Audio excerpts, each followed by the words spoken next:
Good evening, everybody. Welcome to this new lecture in our series on world history. This is going to be the start of Unit 2. So if you're following on with an online class or an in-person class, congratulations. You've just done your midterm, the first of two, two or three, depending on the class. And we're moving on to a new unit, new set of ideas that we're going to be introducing over the next few weeks. So you may remember that in our last class, I kind of left and closed the curtain on Unit 1 on something of a sea change that's happening politically in Europe and then the rest of the world. The complete reorienting in our understanding of monarchies and sovereigns and their duties and relations to the people that they govern over.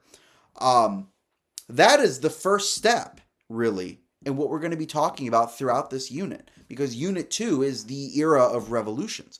Every single class is going to look at some kind of revolution inspired by what we have talked about in that last lecture. Okay, so that's why it's important that we go over all that stuff. The first revolution we're going to be looking at in this unit is not so much a political revolution as much as it is a revolution of the mind that begins somewhat simultaneously with what is going on politically in Europe. And that is to say,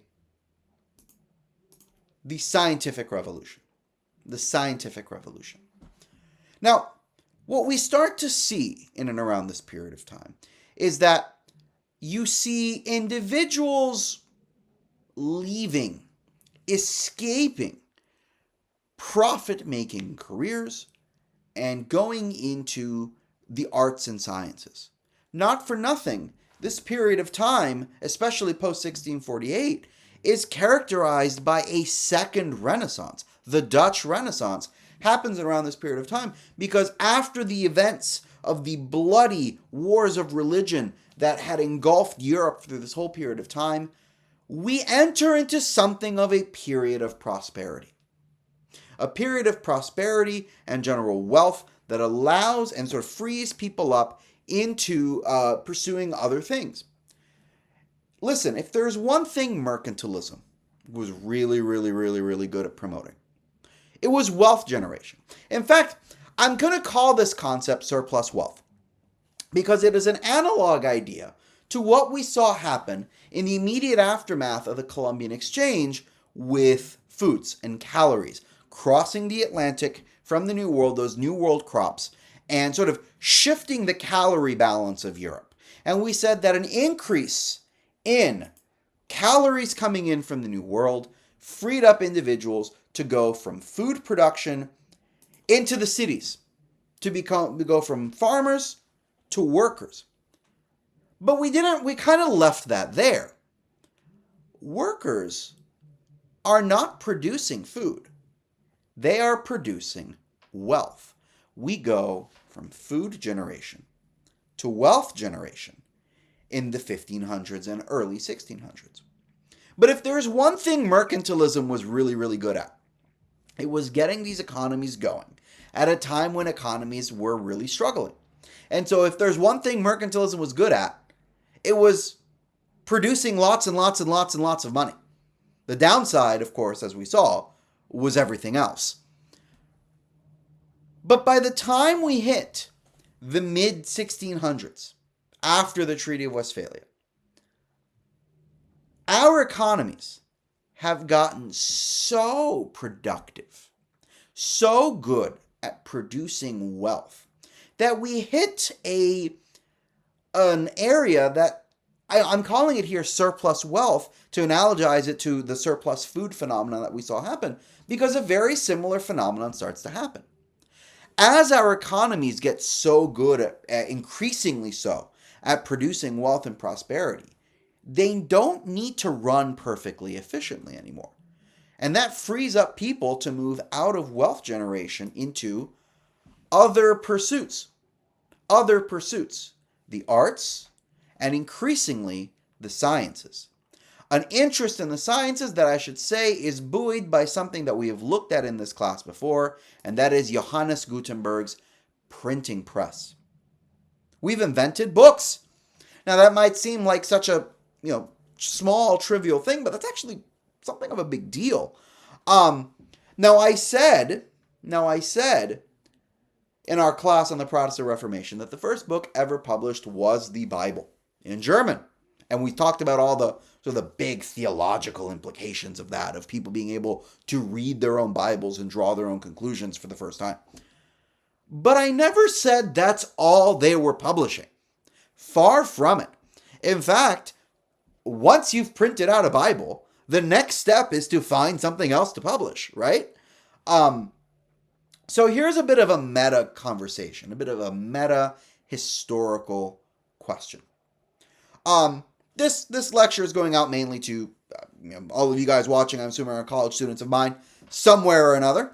And that means that you are taking a whole bunch of classes. Preferably with me, but not always. And so you're reading stuff, allegedly, from thinkers from history. I'm thinking specifically about your thinkers from the ancient world, your Romans, your Greeks. How do we know what the Greeks said? Like, if you're taking a philosophy class, you're probably doing a Plato or an Aristotle and reading their words. How? How are you reading their words? How did the words of Aristotle travel through time to, spoiler, printing presses in the 1600s? What's the secret here? Now, you might be saying, well, maybe we Indiana Jones this. Maybe we knocked down some walls in a temple somewhere and found the secret stash full of all of the old Aristotle, and that's what we published. No, that's not what happened. History is not that fun. Here's what actually happened. There was a whole category of people throughout the Middle Ages whose job it was, exclusive job it was, to patrol vast libraries of ancient knowledge. And as they patrolled these libraries, they would keep an eye out for the oldest scroll of parchment or papyrus on the shelf. They would find it, gingerly open it up, and then copy it word for word on a fresh sheet of parchment. Oftentimes, without even knowing how to read, just copying the symbols. And when they were done, rolling up the fresh piece, putting it back on the shelf, and throwing out the old. Maybe you know who I'm talking about, but if you don't know who I'm talking about, I'm going to give you a minute to think about what kind of person this might be. I'll give you a hint. They work for the church. They work for the Catholic Church. Any guesses? Not that I can hear you, but maybe you're thinking about it. The answer was monks, right? This was the job that monks did. Think about it, right? Monks, guys with goofy hair, sitting around, spending their day reading and brewing alcohol. Unironically, that was the main job of monks during this period of time. That was not a profession that paid for itself, which means the church had to pay for monks to live. So why was the church paying monks? What did it get out of it? This. The monks were the stewards, increasingly, of ancient knowledge. Okay? I call them in the slide knowledge time capsules. Time capsules of knowledge. I'm sure you're familiar with the concept of a time capsule, right? Someone in the 70s takes a bunch of stuff that they care about and they bury it deep underground so that, my kids' generation can unearth them 100 years later and find all the crazy things that they were doing all the way back then in the 1980s. For example, right? It's always a fun activity to imagine what would go in your generation's time capsule. Like what would go in a millennial time capsule, what would go in a Gen Z time capsule. Well, in this case, in the medieval time capsule, the answer was knowledge, was philosophy, was histories, was all that fun stuff. But regardless, I said critically, these are monasteries funded and operated by the Catholic Church. But one big consequence of the wars of religion in Europe is that there's a whole host of countries in which the Catholic Church no longer operates, which means these monasteries are abandoned. And all of the knowledge that was there is just sitting there, waiting for the right person at the right moment to uncover these libraries, find, realize what they have found and print them. And that's exactly what happens in and around the beginnings of the 1600s. This is what I mean when I say it starts in parallel to the end, to the start of Westphalia, the Westphalian period, right? But that's the big thing that students get wrong. Because when I say scientific revolution, let's be honest, you have the Jesse Pinkman meme in your head. Like, yeah, science, new stuff. Wrong. No. The scientific revolution is at its core not the discovery of the new, but the rediscovery of the old, or at least the rediscovery of the old among a critical mass of the everyday population. Okay? Now, am I saying that your everyday, working guy is going out there reading Aristotle and Plato? No. No. Right? No. But your well-to-do-ish person who could read and write had at his disposal the ability to purchase these books written by the ancients, translated into a language that he or she can understand, and then reabsorb that knowledge. Suddenly, stuff that the ancients knew is slowly but surely re-becoming common knowledge. Stuff that you and I take for granted. There's one rediscovery in particular. It's a real game changer. It comes from Aristotle. I like to think of this as the science of formulating an argument. The big change is the rediscovery of Aristotelian logic. Logic as a thing that you can study. Most every college in America offers a class along the lines of Intro to Logic that you can take. All right? It's not to say that the ancients, that the people in the Middle Ages weren't logical, but that they lacked the sort of theoretical basis upon which to build their arguments. Logic is the science of formulating an argument. Parentheses.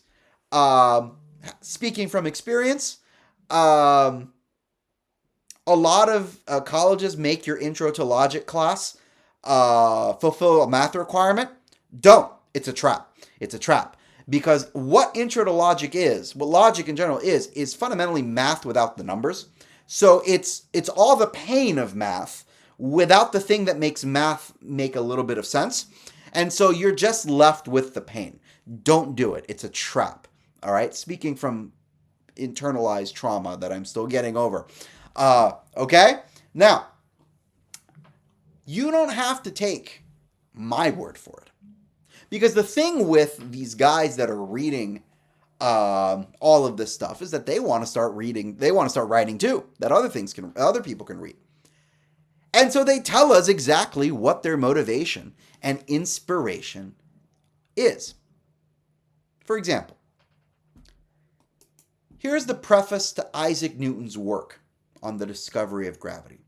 Quote, "Our design, not respecting the arts, but philosophy, and our subject, not the manual, but the natural powers, we consider chiefly those things which relate to gravity, levity, elastic force, the resistance of the fluids, and similar forces, whether attractive or impulsive, and therefore we offer this work as mathematical principles of philosophy." And I find this fascinating because he's not saying science. He's describing science, what we would call science. But he's not calling it science. He's calling it philosophy. That's very important. Think about it logically, right? If you are spending your day reading Plato, reading Aristotle, reading Socrates, you wouldn't think of yourself as a scientist. You would think of yourself as a philosopher. And not to spoil it, that's exactly what these early scientists think of themselves as. They think of themselves as a continuation of the philosophical tradition that goes back to antiquity. Are they a little full of themselves in this moment? Yeah, just a little bit. But considering what they're discovering, they have every right to. Because what they're doing is new. What they're doing is they're taking what they've learned from the past, logic, and they're using that logic to power a whole host of observations about the world around them. We call this, even today, the scientific method. Fundamentally, listen, if you've done any level of education, you've done the scientific method. But you've never really interrogated why the scientific method is used. You just sort of memorize it. Hypothesis, thesis, observation, conclusion. Fundamentally, the scientific method is just the application of logic to the things that you see, right? And so the scientific method is an evolution of the scientific method that these people were, the scientific method of the logic that these people had adopted in and out of the ancient world. And so these early scientists start to observe the world around them and draw conclusions. And because they're using the scientific method, they're finding conclusions that are, for lack of a better word, bulletproof. They're unassailable, right? They're right. They're right and demonstrably right. When Newton talks about gravity, he's not just, technically gravity is a theory, but he's giving a whole bunch of evidence to prove his theory, right? And he's using observation and logic and math, essentially, to come up with the equation for gravity. But what happens if in the midst of all of these innovations, discoveries, that these early scientists discover something terrible? What if they discover things that disprove what had traditionally been understood about the world? There's one discovery in particular that is earth-shattering. And it comes from a simultaneous discovery. Both Nicholas Copernicus and Galileo Galilei, both independently of one another, find a massive change in our understanding of the universe and our place in it. You see, for devout Christians, man is at the center of God's creation, because all of this is for man. Therefore, the earth has to be at the center of everything. Man is at the center. We're God's only plaything. And so the sun revolves around us, and the moon revolves around us, and all the planets revolve around us. We are the center of attention. What does Galileo find? What does Copernicus find? That's a fiction. That's a nice story we tell each other, but it's just not true. In fact, the opposite is true. That the sun is at the center of God's creation, and we revolve around it. This is an earth-shattering change. I'm really trying to think of what an analogous discovery scientifically might be. The only thing I can think would come even close to this would be the discovery of alien life in religious communities. The discovery that we are not the only life in the universe, when according to the various religions of the earth, we are. That's earth-shattering. That's same concept, same thing. All right. This is on the similar level to what I've just described. All right. Think about what the discovery of us not being the only life in the universe might do to religious communities all around the world. If you can think about that, that's kind of what Copernicus and Galileo, that's the Pandora's box that they open. But we kind of have to get into their attitude, because there's been a lot of discourse saying that Copernicus and Galileo are purely innocent victims in all this. But that's just not true, because they know that they're poking the bear when they do this. They know they're rocking the apple cart when they do this. Do you know how I know that?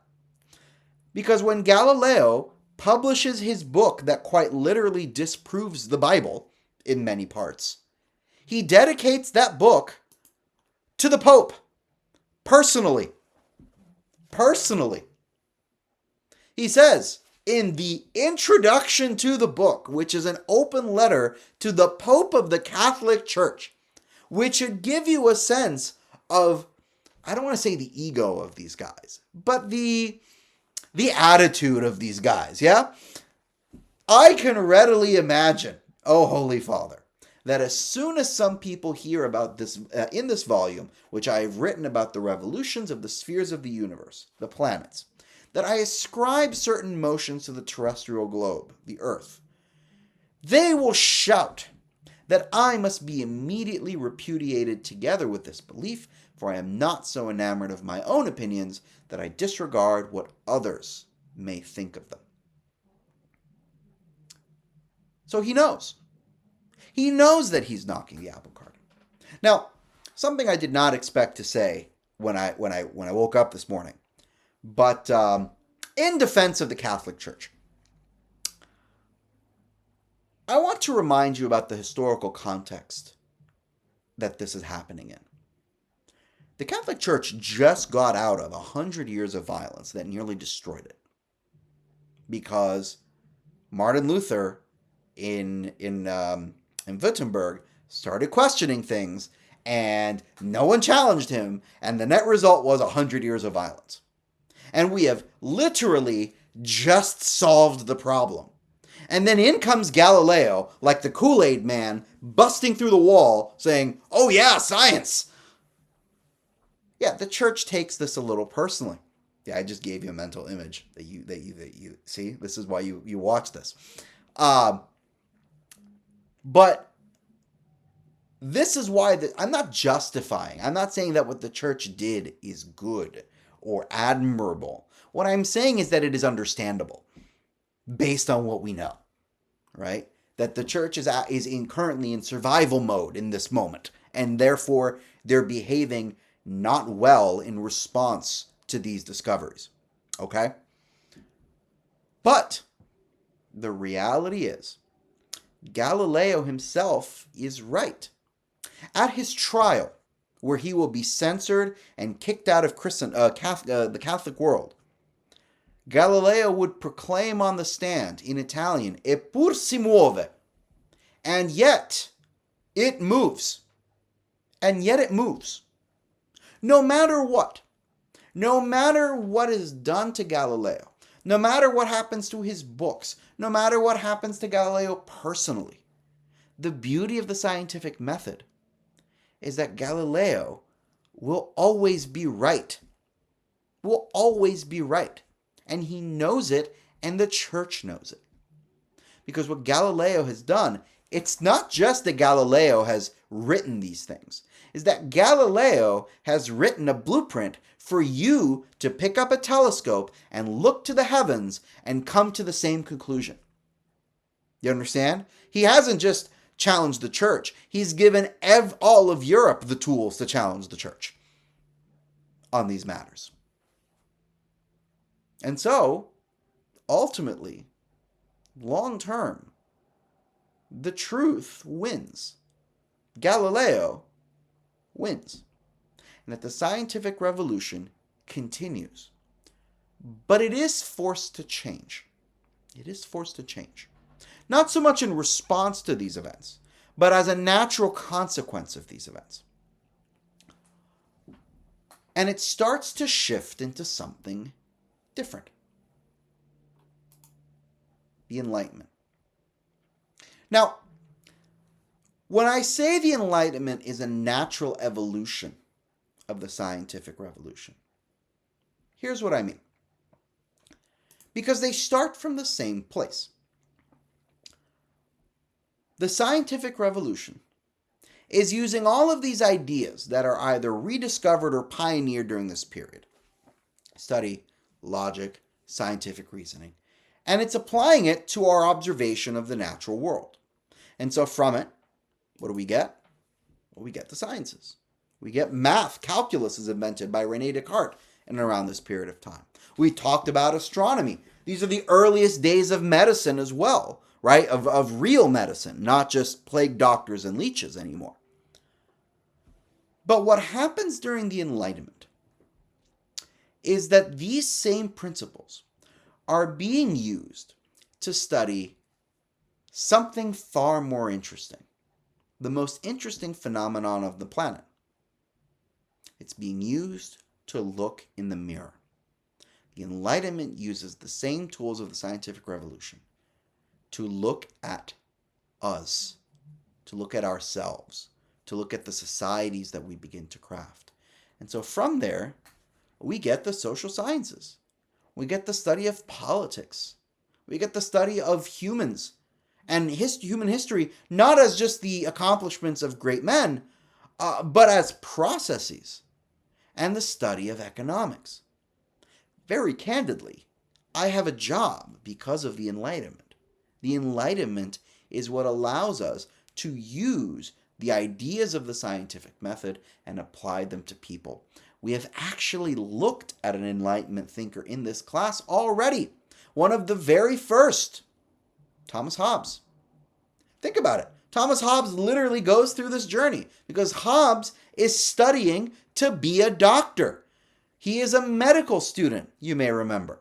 He is studying anatomy. He's studying humans. He's wrong about everything, but he is studying. And the way he approaches the problem of government is logical. He breaks it down into its constituent parts. That's logical. This is one of the very first Enlightenment thinkers.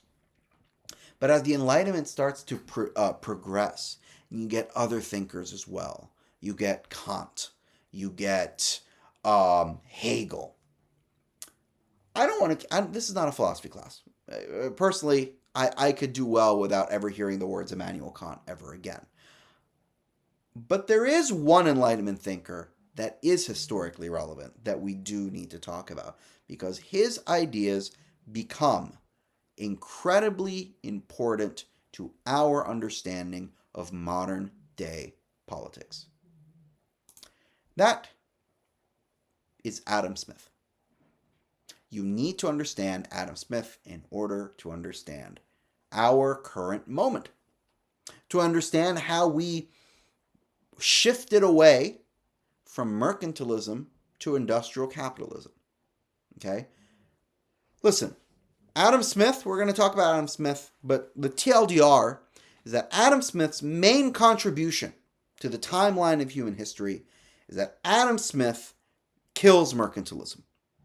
Adam Smith, perhaps single-handedly, takes mercantilism out back and gets rid of it.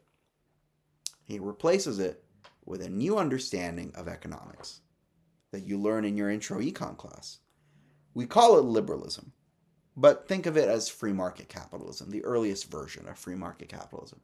So let's look through his ideas and see how they're a reflection of Enlightenment ideas. So let's look at this guy. For starters, he is born in the 18th century in Scotland. We actually do not have a well enough defined date because of, well, people tended to declare their kids a little bit later, way back when. So we're actually not quite sure when he was born. We do know, though, that later in life, Adam Smith will become a professor of philosophy. Not science, not economics, philosophy at the University of Glasgow. Okay? Again, we've come full circle. Now, Adam Smith writes 2 books. The Theory of Moral Sentiments. Nobody cares about the Theory of Moral Sentiments. I'm sorry. Maybe the Libertarian Club on campus cares about the Theory of Moral Sentiments. I'm not a libertarian. I do not care. We care about the second book, The Wealth of Nations. And in The Wealth of Nations, Adam Smith is trying to figure out what the economy actually is and how it works.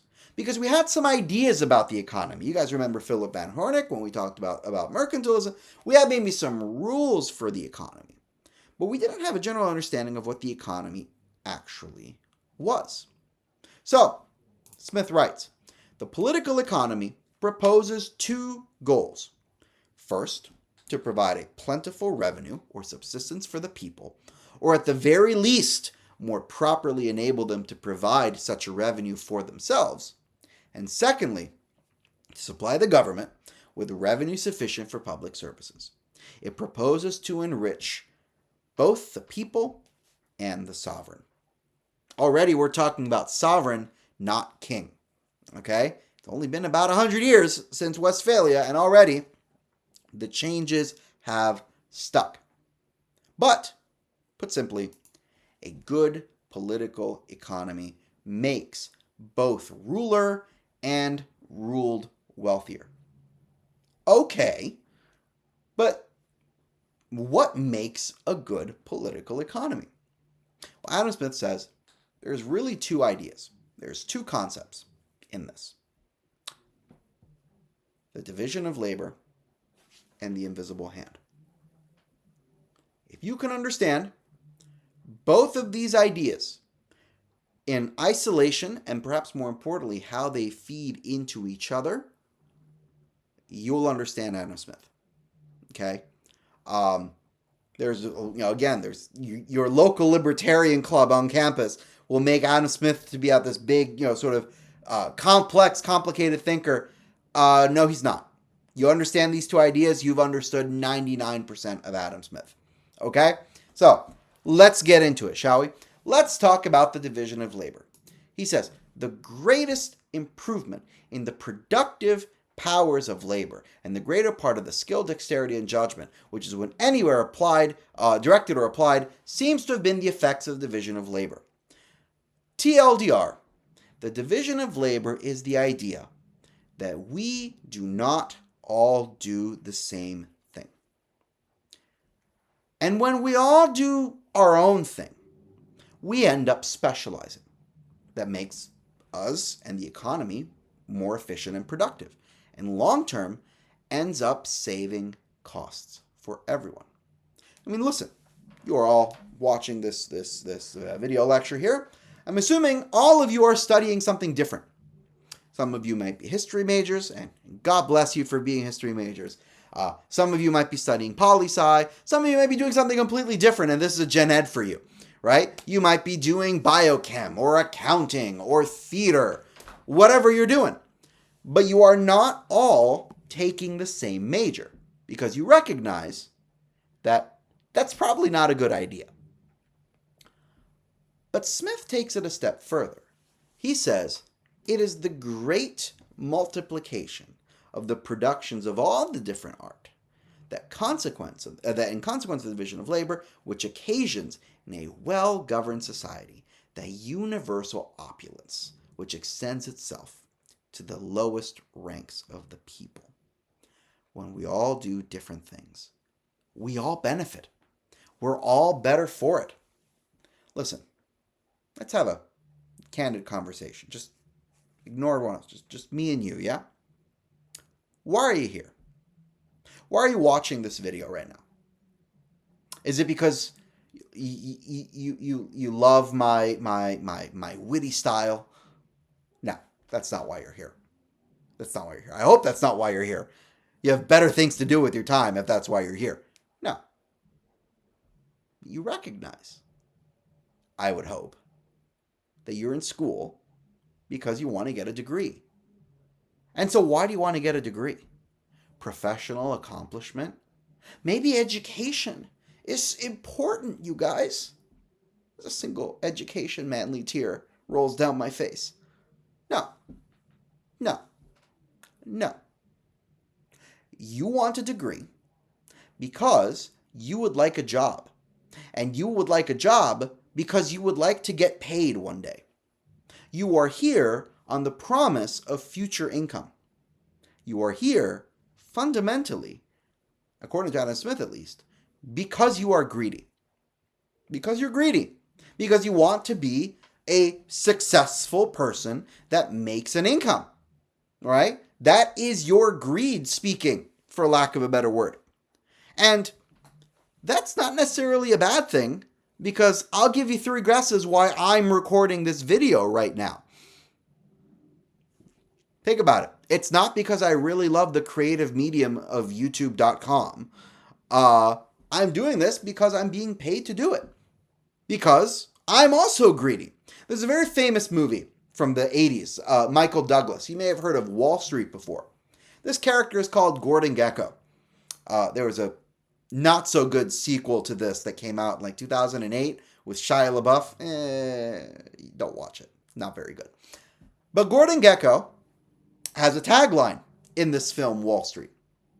Quote, "Greed is good." Greed is good. Now, I don't think Adam Smith would fully commit to that kind of line. But he does say something somewhat similar. He says, among men, the most dissimilar, the most different geniuses, skill sets, are of use to one another. The different produces of their respective talents by a general disposition to truck, barter, and exchange, being brought as it were to a common stock, where every man may purchase whatever part of another man's talents that he has occasion for. Or, put simply, maybe greed's not good, but it is natural. It's something that comes natural to us. What Adam Smith is doing is kind of piggybacking off what Hobbes did, Hobbes' metaphor for a state of nature. And just to remind you all, for Hobbes, the state of nature is violent and chaotic, and so we need government to keep us all in check, because otherwise we would all kill each other post-apocalypse style. Smith says, well, wait, hold up. Slow your roll there, Captain Edgelord. Maybe we don't do that. But maybe, what would end up happening is, let's say, hypothetically, we're both hungry, we're both starving, and we come across the last apple tree in the state of New Jersey, and we're hungry, and there's one ripe apple on the tree. For Hobbes, we're destined to fight forever, so raining blows on each other. But Smith says, come on, you guys are really going to murder each other over an apple? That's not reasonable. What's more likely going to happen is that one of you is going to try to bribe the other to walk away.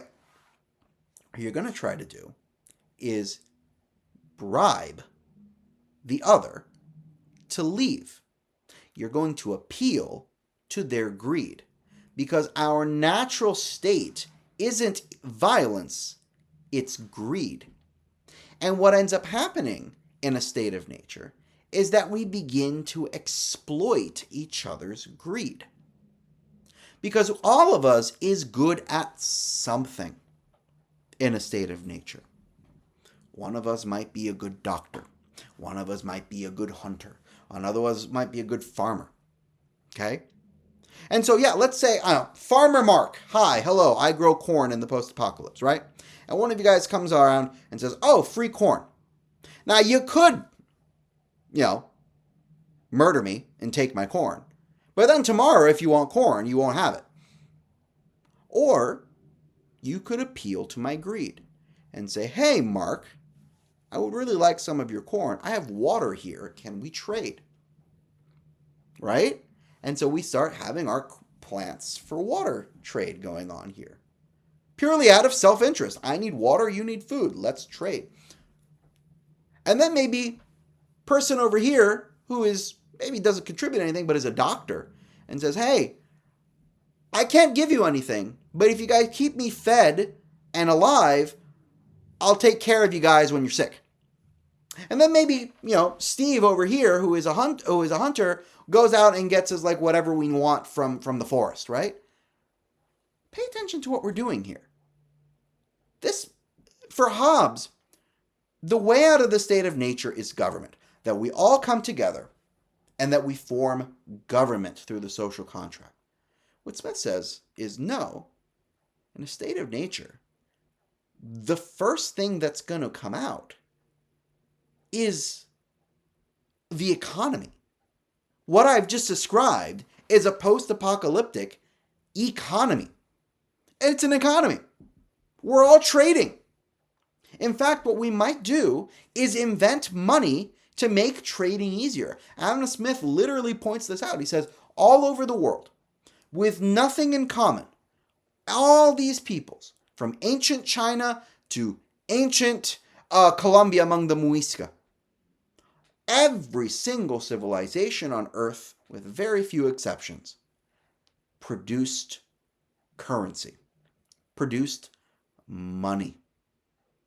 All of us have made money. We have invented money because money is useful to make an economy. And then the government is the byproduct of that economy because we make a system of rules to keep the economy going where we agree like, hey, we're not going to steal, we're not going to murder each other. Not because we need to be held in check, but because we want to keep this game of the economy going. Okay? So what Smith is saying is that in the state of nature, we would not fight over the things that we want. We would trade, not because we are good people, but because we are greedy and self-interested. And what Smith is saying is that's okay. It's okay to be greedy. Okay? He writes, it is not from the benevolence of the butcher or the brewer or the baker that we expect our dinners, but from their regard to their own self-interest. We address ourselves not to their humanity, but to their self-love, and we talk to them not of our own necessities, but of their advantages. I'll give you an example. Some of you may be doing this class or something similar like this in an in-person setting with me, yeah? And when you do, I know a lot of you come to class with a coffee. You go to Dunkin', you go to Starbucks. If you're people of culture, you go to Krispy Kreme. You do you. Regardless, you come to class with some kind of beverage. I'm assuming that what you didn't do is go up to your local Starbucks and get on your hands and knees and say, oh, benevolent Starbucks, please, I have to deal with my self-aggrandizing, egomaniacal history professor who loves to hear himself talk. Can I please get a coffee to get through my day? No, you didn't appeal to their benevolence. You appealed to their self-love. Or, put simply, you paid them. You paid them. You gave them money and appealed to their self-love and self-interests to get the things that we want. And we do this all the time. We do it all the time. So if you do this over the years, think about it. Think about some logical conclusions, right? We're all self-interested. We're all doing our own little thing because we're all preternaturally gifted at something. What ends up happening is that we can't get everything that we need. So we are forced to, in a society, rely on other people to get the things that we need. Okay? Maybe some of you can't cook, so you go to a restaurant. Maybe some of you do not have the time or desire to brew your own coffee, and so you go to get coffee. Maybe some of you, we rely on the global economy to get us the things that we want. We are relying on other people, and those other people are providing stuff for us out of self-interest, and we are also behaving out of self-interest. Let's go back to my original question. Why are you here? You are here because you want to get a degree. You want to get a degree because you believe that the degree will give you a higher standard of living than what you would have without it. You are doing exactly what those people in our example were doing in the post-apocalypse. Becoming a hunter and a doctor and a farmer. You're specializing because specialization gives you access to a higher standard of living. And it has been generally true that the more you specialize, the higher standard of living you will have. Generally speaking, people with associates make less than people with bachelors, and people with bachelors make less than people with masters, and people with masters make less than people with doctorates, right? Doctors make more than master's degrees, master degrees make more than bachelor's degrees, and so on and so forth. Let's flip this. Why does a minimum wage job pay minimum wage? Because in theory, anyone can do it. Doesn't take an education. Doesn't take skills, right? Flipping burgers. I mean, yeah, there's some level of skill there, but it's not medicine, right? You can pick it up relatively quickly, okay? That's why a minimum wage job pays minimum wage. And so all of us are incentivized to specialize. And that's why we all do it. Adam Smith says, because we're greedy. And that's okay. It's okay to be greedy. It's perfectly fine to be greedy. Because Adam Smith adds a second point. Because Adam Smith says, let's think about you again, going to school. When you go to class in person, do you wake up in the morning and say, I'm going to school for America, and salute your Captain America poster and say, that is America's ass, sir, and go off to class because it's good for America. Go team. No, that's not why you do it. You go to class because it's good for you. But is it good for America? Is it good for the society that you are getting an education? The answer is yes. But that's not why you're doing it. Do you see the thing? You see what's going on here? Adam Smith calls this the invisible hand.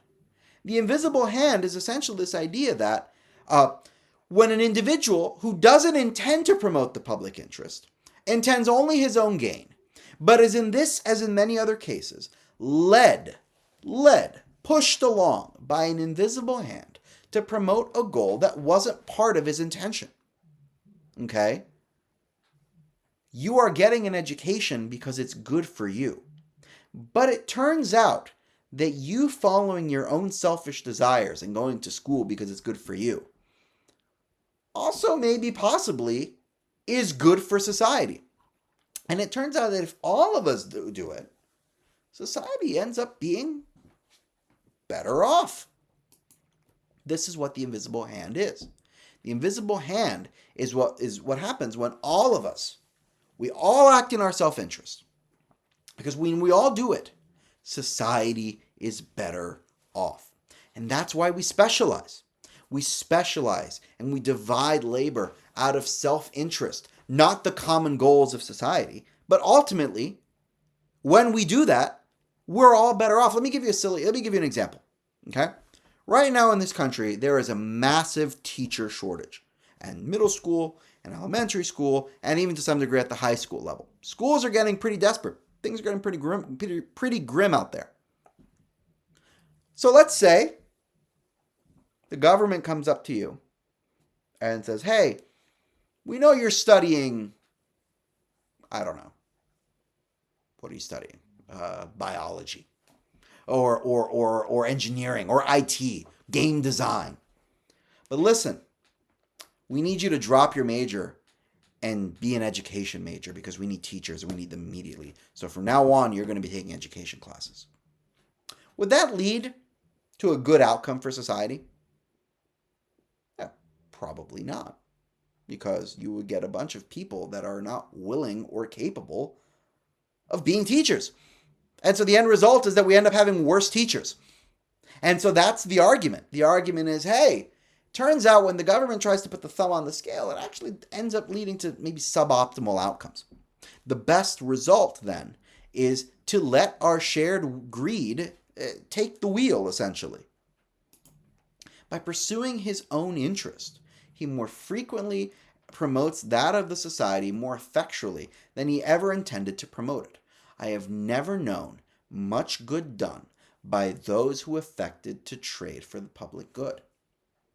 So the division of labor and the invisible hand. And in this context, what should the government do? Trick question. The government should do nothing. Nothing at all. That's what the government should do. Not a damn thing. So why do I say all this? For starters, this is a stark contrast to mercantilism. Remember, in mercantilism, the government is fully taking control of entire swaths of the economy.